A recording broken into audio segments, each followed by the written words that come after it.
Am I audible? Great. So, a disclaimer from my side also, I am no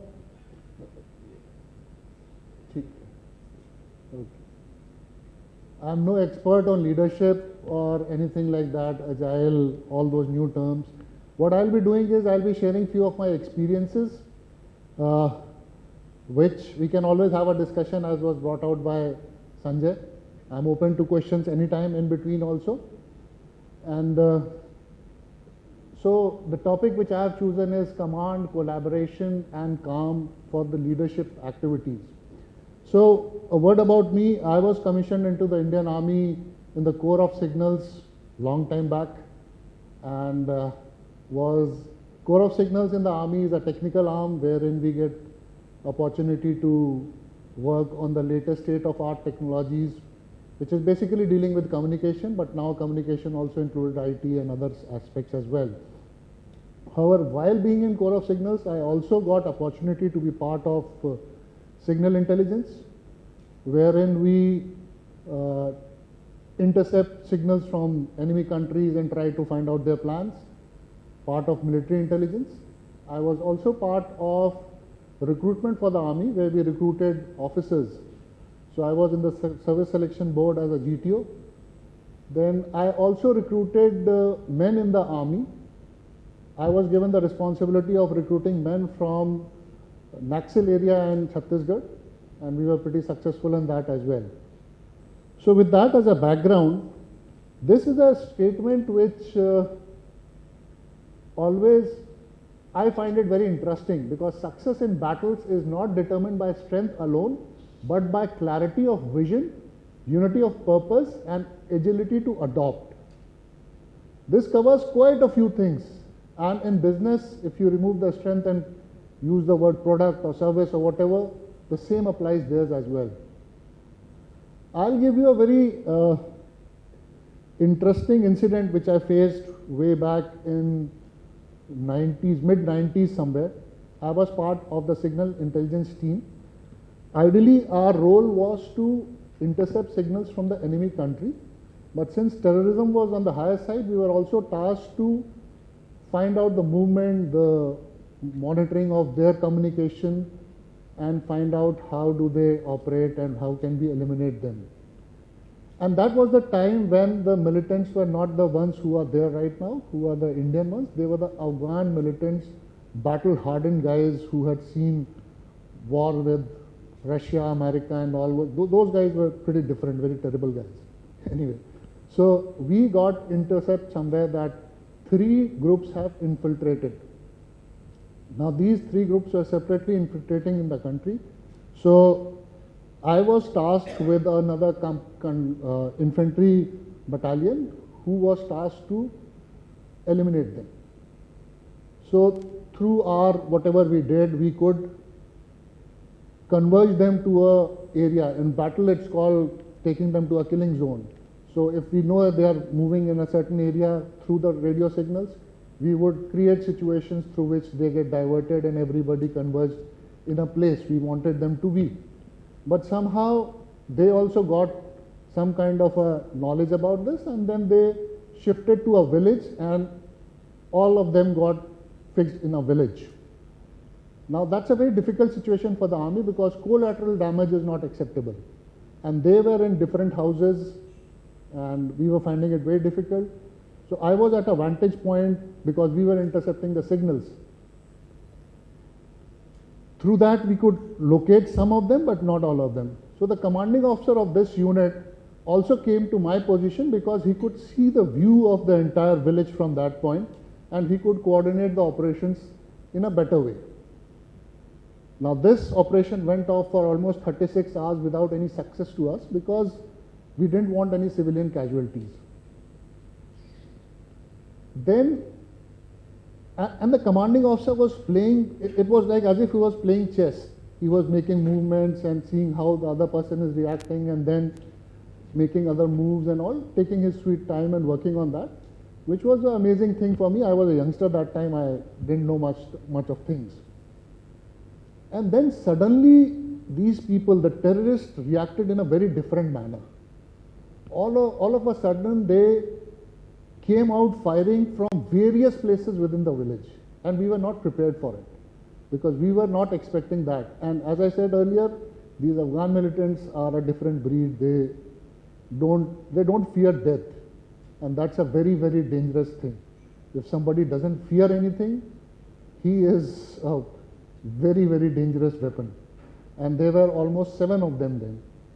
So that's happening. And then during that time only, one of the bullet ricocheted from a rock and hit the commanding officer on his neck.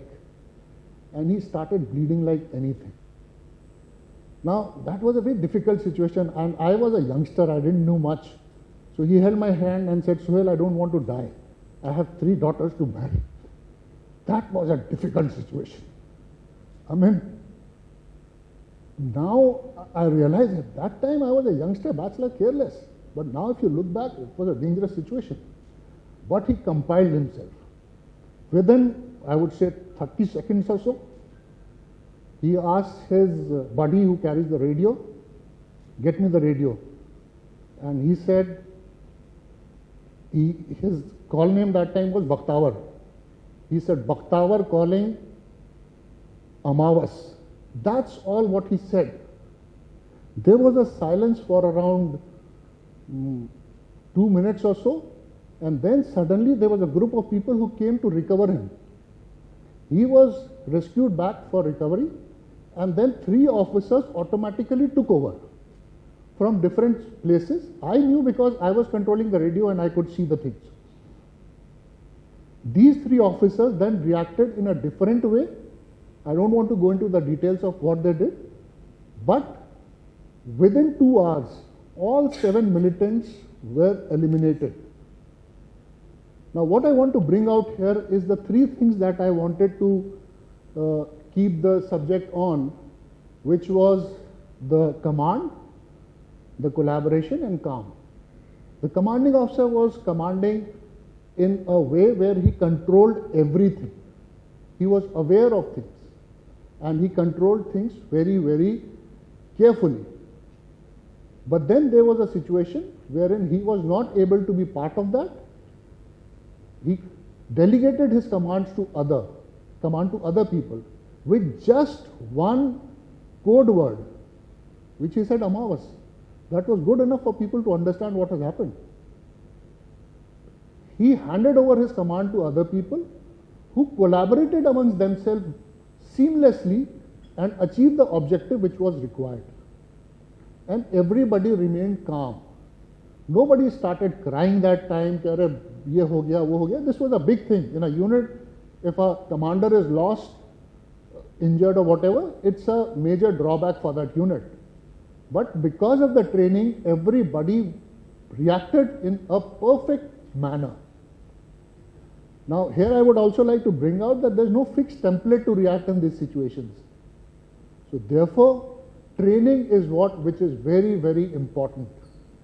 You have to keep training your people so that they know what is coming to them and they are able to react in that manner.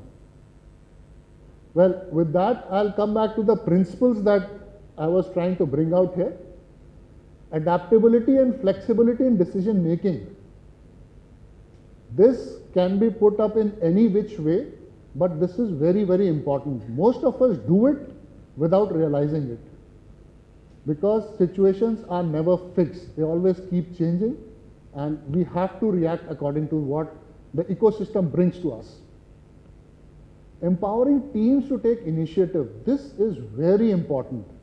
Somewhere in the army we realized that things were not this way.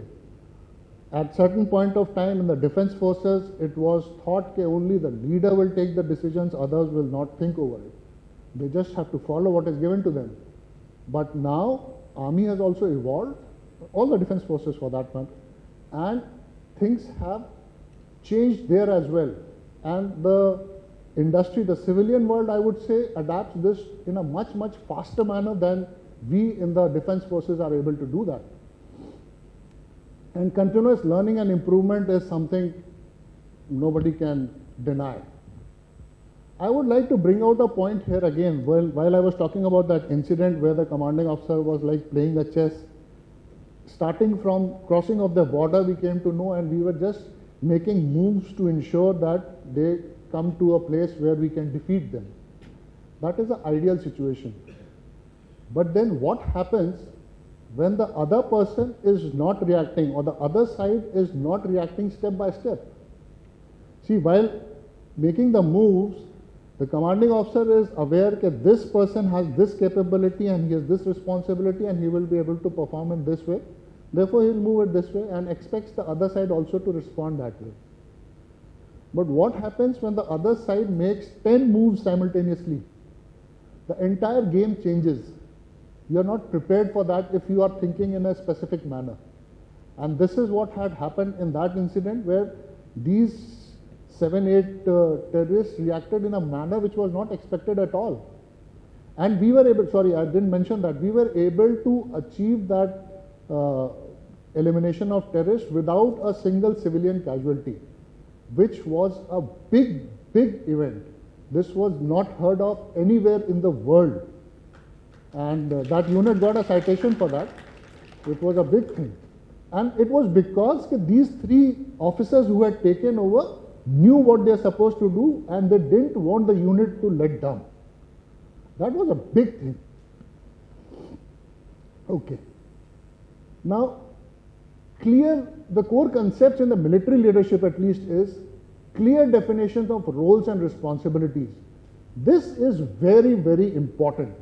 Unless you draw the lines and tell a person that this is your role and this is your responsibility, there is always a scope for ambiguity. You can have certain areas ambiguous as well. You may do this also. But the basic core role and responsibility cannot be left open.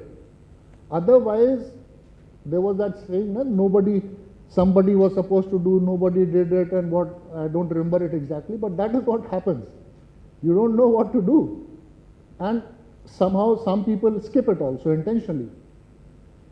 Mission first mindset and focus on people. So mission is, even in civilian world, in IT world, in sales, whatever, you have to have the end goal in mind to achieve what you want to. Otherwise, you may put in extra effort, hard work, but if you don't know where you are going, you will reach nowhere. You have to have that goal clearly defined. And decisive decision making under pressure, it's very, very difficult, but can always be trained and achieved. Now here again, at least in Army, we are told that training helps a lot in this. You can't expect a person to automatically be a great guy. There could be few, but not all of us are born that way. You're supposed to be trained to achieve that. Now, the 3 pillars that I mentioned, I'll say again, the command, the collaboration, and calmness is what we thought of. So in command, the decentralized decision making is something very important. I'll reiterate, although I've said it earlier also, but then it combines the centralized intents with decentralized execution, encourages freedom and speed of action within the defined constraints. Now this is again an interesting thing. You have to define a boundary as well. As a leader, you may give authority to your subordinates to take decisions, but within a certain boundary. You cannot allow them to be just going haywire and taking decisions for everything. This is again a very important point that we always ensure in the defense forces. Although I've left defense forces I took premature long time back, I'm in the civil world, but I try and imbibe these values there as well. And I find it pretty effective. And the goal of empowering the team to make decisions aligned with organizational intent is again a very crucial thing. So the communication part of it, which comes with collaboration as well, but here also a leader must communicate the intent of the organization, the team, the leader, that what do we want to achieve, the end goal has to be clear for everybody so that everybody can contribute to that. A communication gap there will always bring in issues which are unintentional and maybe troublesome. Fostering initiative and rapid response to changing conditions. I'll give another example here for the last bullet point which is there. Maybe slightly unrelated, but I always mention it whenever I talk about it because I find it very interesting.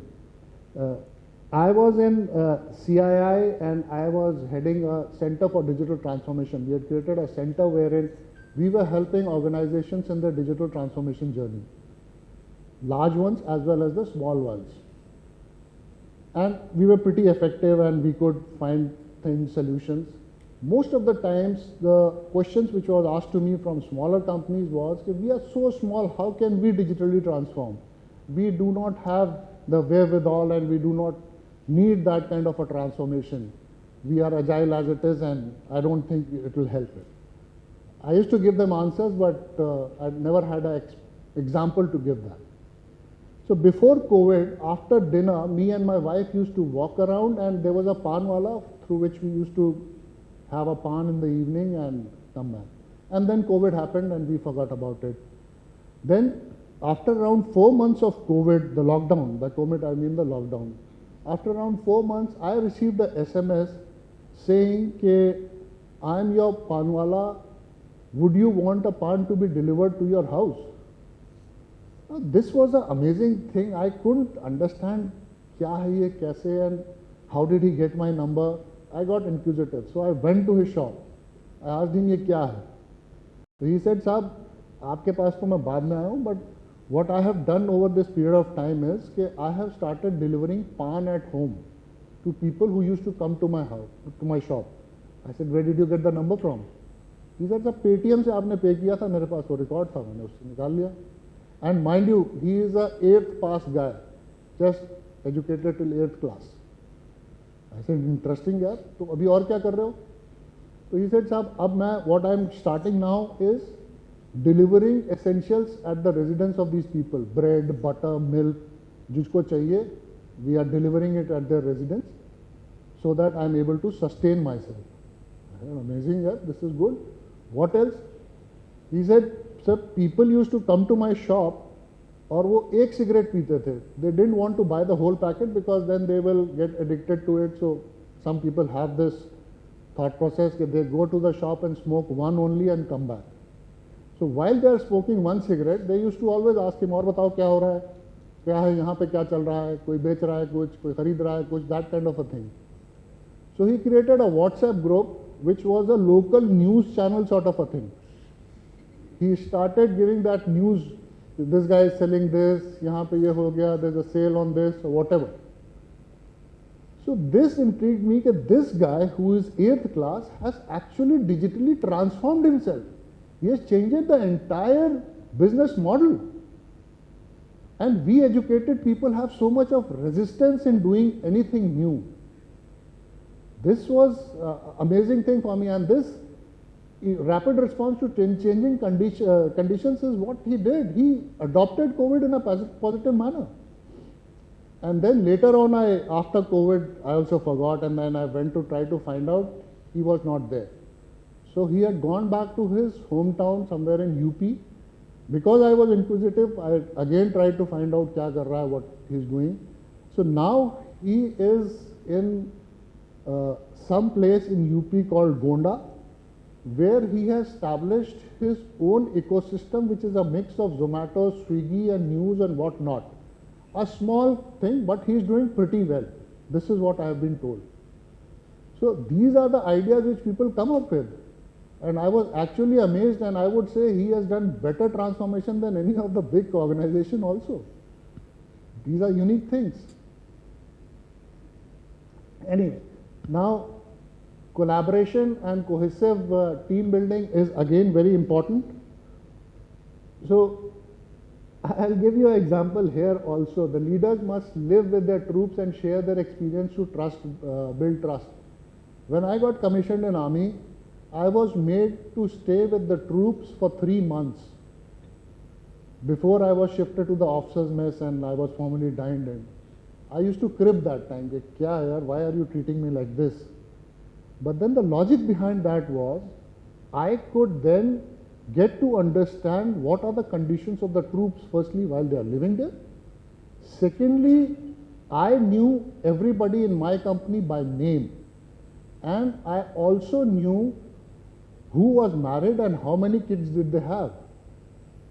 Now that personal rapport, at least in defense forces, is very, very important.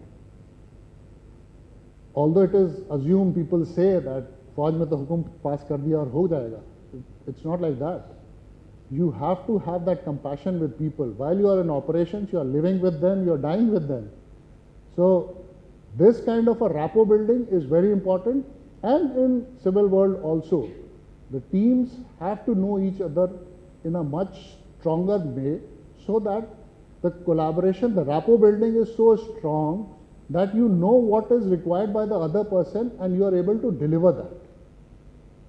That is a important aspect, I would say. And mutual trust is the foundation of discipline in times of need and danger. So I think what I wanted to cover has been told here. Now, performance under pressure, then now the calm part of it, the calmness required is again an important thing, because in, I'm talking too much about army, but I thought I'll take that as a reference to tell you, and it can always be linked with the civil world. So in army, we are also trained to work under pressure, starting from the academy times. Like in academy, while training, 72 hours we are supposed to be awake, working on, moving with a lot of load, and after completing that, we have to perform an obstacle course, which requires thinking as well. That time again we used to crib कि क्या परेशान कर रहे हैं, all those things, but that builds up your mental agility even under stress. You are tired like anything, but again you have to use your brain to perform. And this is, again I will say, is training only. I'll bring out something more here. People generally make fun of defense forces, saying कि movies में जैसे होता है कि वो Burma war के हैं and he just goes by the discipline, he just follows the rules, whatever. But then discipline and following the rules in an army is a necessity, because of that only we are able to deliver where others fail. Army is called in when every other organization fails, and then they are able to deliver. Again, because everybody knows what he is supposed to do, what is his responsibility, what is his role, and what is the expectation from him. That kind of team building is what delivers everything. Although I have said in a very small words, but that training goes throughout. Most, and let me tell you, most of us join army thinking कि पढ़ाई कम करनी पड़ेगी वहाँ जाके. But that is the worst place if you are going with that intention. We are made to study so much that we get, actually it is very difficult. Too much of studies there. At every step we are taught something or the other. And again, another interesting part of way in teaching, at least the tactics part of it, the war part of it. First we are taught on books. Then we have sand models wherein we create a situation wherein we have hills, mountains, rivers, whatever, and how will the enemy come. So one side is made the red land, other is the blue land, and then you fight each other. So first we have done it on books, blackboard, then on sand model, and then finally exercises are conducted where you do it in real life. Of course, without using the ammunition and all. But that ensures that things get ingrained in your brain. And these things automatically then become part of your life and you are able to work in that manner. So, working under stress is something that everybody has to go through that, and I'm sure all of you would have faced this situation where there is a lot of stress, and then you can find out how do you respond. And as a leader, I would also like to bring out, of course all of you would know it, but it is always best to be the shock absorber of your team. If you are a leader, you should not pass your pressure to your team. Team should know that you are under pressure, you are about to deliver. But if you pass your pressure to the team, the performance of the entire team will deteriorate. Let them at least work openly. Keep the pressure to yourself. This helps a lot. Now, strategies which we follow is define clear roles and responsibilities within the team. I've been reiterating them very often, but this is what is the key to the success, at least what I have seen. Mission first mindset is very important. The mission that you're working on should be clear.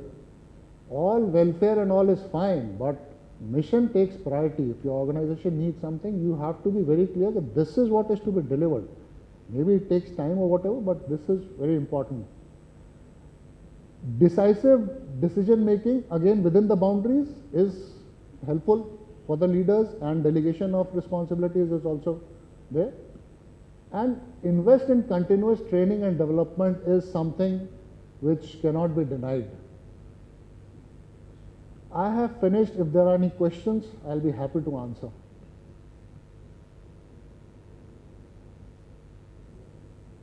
No questions? Yes, please. I have one, but I'll ask later.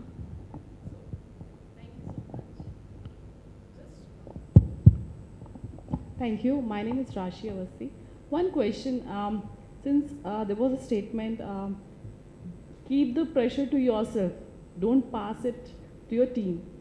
In real world, how to handle this situation if we are commanding, if we are actually a leader, how to work in a way that our team actually work in such a way that they understand what need to be committed, but they do not understand what pressure is coming up from.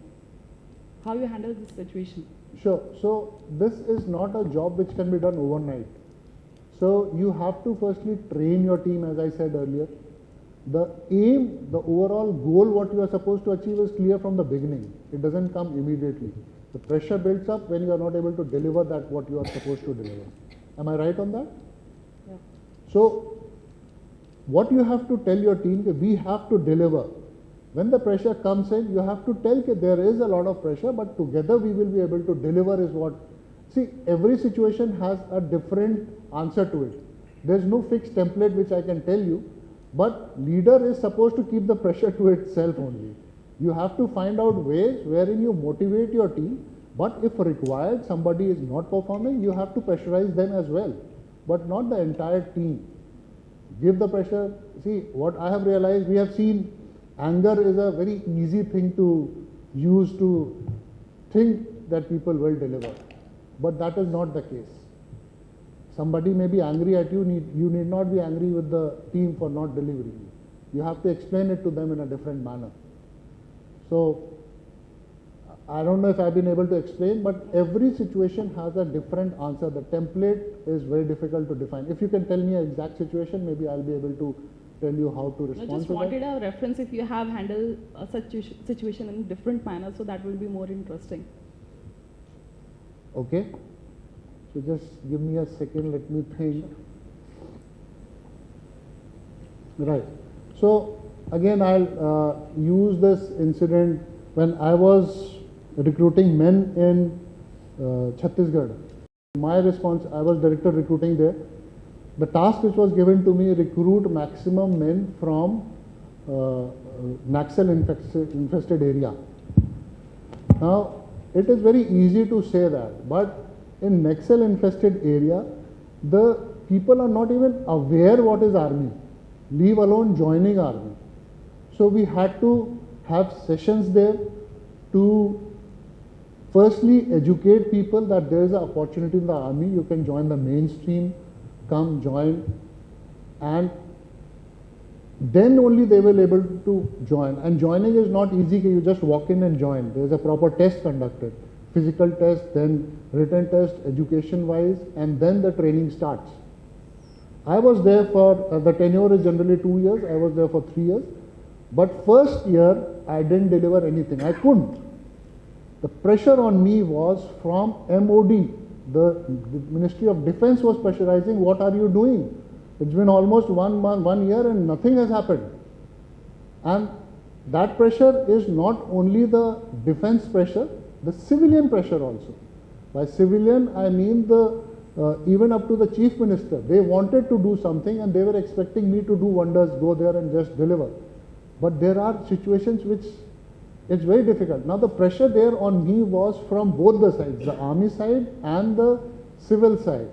And from a chief minister. In army, a colonel is a very small rank, I would say, and for chief minister, talking directly to a colonel is a big pressure. And my bosses were not in Chhattisgarh, they were in MP, Bhopal, so they were, when they came to know that I am chief minister directly talking to them, there was a lot of pressure. And I had a very small team.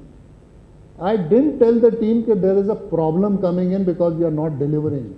I always used to tell them that they are all expecting more from us, let us work on it. So ideally what happens there is that the director recruiting and his second in command goes and delivers lectures to motivate people. But because of our situation, our troops, even the men, started doing that. Now because of that, the Naxals got very, very disturbed, I would say. They took out posters, those red posters against my name, that this guy is luring you for something bad for your situation and what all. There were many posters.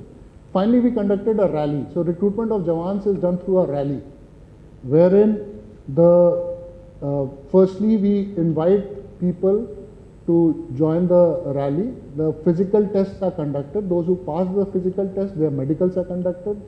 Those who pass the medicals, their written exam is conducted, and those selected are then sent to the training center. Now rally was being conducted, and there the army presence is very less for recruitments. It is generally the civil administration who helps us. The police and all were helping us for that. While the physical run was happening, one of the boys threw a bag at me. And nothing happened, and I didn't realize. Then later on the SP came and told me that bag had a bomb. And these Naxal, that guy was not a normal boy, he was a Naxal who, and when the race happens, there are almost 200 people who are made to run. So it's very difficult to identify who was that. So he threw that bag. Later SP told me that that bag had a bomb and it didn't blast. But we didn't tell this to anybody. Because kuch hua nahi to why cry about it. But that rally was finally very, very successful, and we were able to recruit finally almost around 370 boys, which was again a record, which was amazing. So it was not only my job, there were very many people who were helping that. And just to give you an example of what kind of boys were there, so when they were going for the training centers, I generally used to interview them to find out what is their expectations and what are they doing. So one of the boys I still remember distinctly, I asked him, what is the best thing that you have seen? He said, railway engine. He had seen the train for the first time in his life. And then I asked, Acha, when you will come back, what will you get? He said, a torch and a radio. These are very big things for him. They come from villages who have not seen civilization. But thanks to some missionary schools, they were educated and they could understand things. They have seen things only in the books. And when he came back later on, I went to his village also. He had also bought a cycle, which was again a big thing in that village. And because of that one boy joining the village, the entire village thought process had changed. After I left, I came to know that 11 other boys had joined from that village. Now bringing them to the mainstream had made a lot of difference for that village, and through that I'm sure others would have also started joining it. So, sorry, coming back to your original question, I did it that way. There could be better ways also of doing it. Thank you. Welcome. Yes, please. Sir, my question is regarding collaboration, building cohesive units. So, in your example, as you mentioned that you stayed with your troops in the barracks and you got to know them personally by their names. So the question is, does it not become difficult for you also to later on send these people to the danger zones? if you look at from that standpoint, I'm like correlating it with the agile teams that we handle. So, So in the army, officer always leads the danger zone, at least in the Indian army.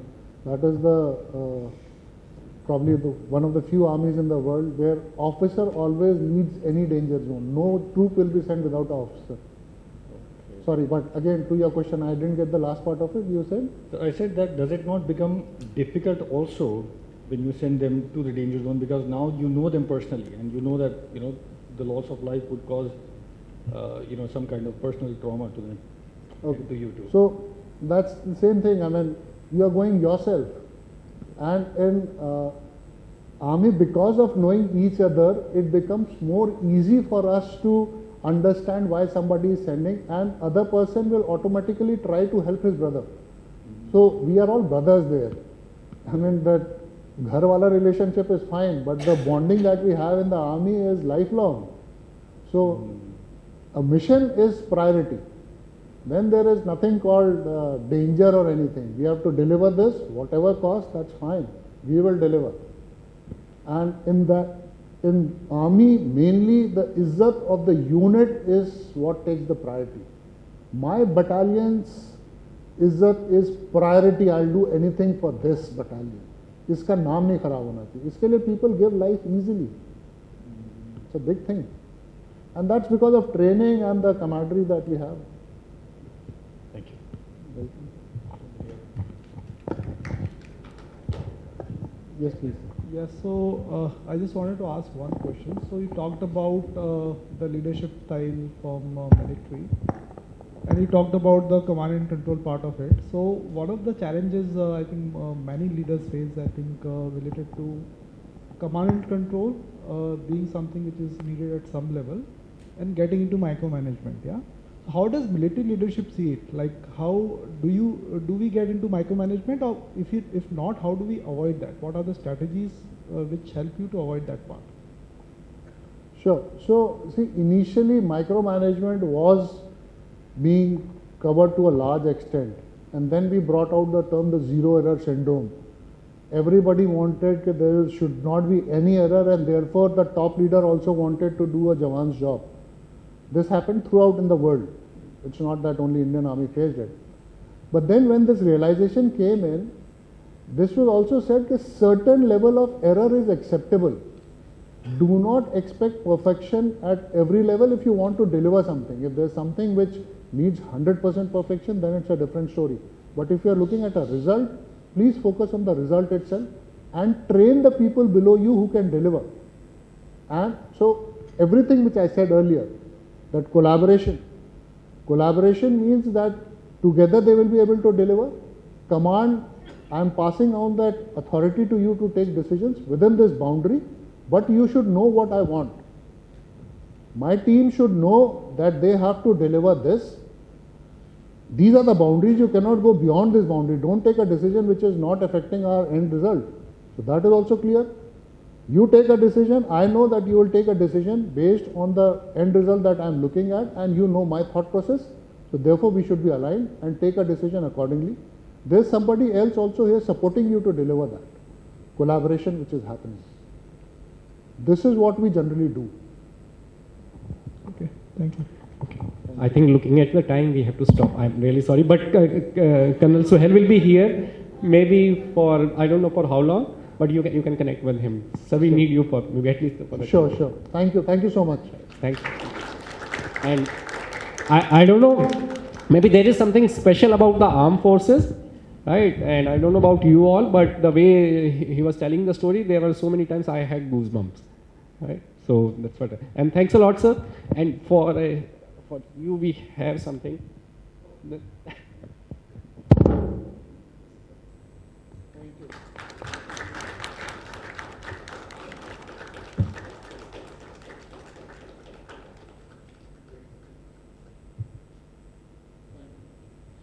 he said something about army. I also get passionate about